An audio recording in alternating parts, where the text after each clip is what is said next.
Hi friends.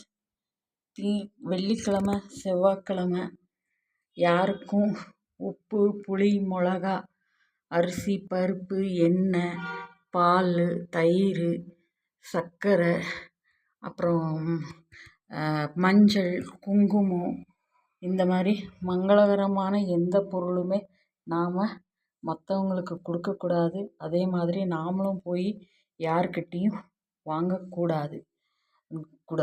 அப்படி கொடுக்க வேண்டிய சூழ்நிலைமை வந்துச்சுன்னா கடவுள் மேலே பாரத்தை போட்டு ஆபத்துக்கு பாவம் இல்லை, நீ தான் துணையாக இருந்து காப்பாற்றணும்னு சொல்லி அந்த கடவுள் மேலே பாரத்தை போட்டு கொடுங்க.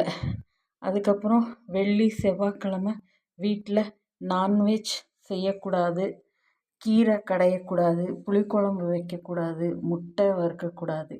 இதையெல்லாம் பார்த்துக்கோங்க. இதெல்லாம் நம்ம குடும்ப நல்லதுக்காக தான் நாம் செய்கிறோம். பாய்ங்க.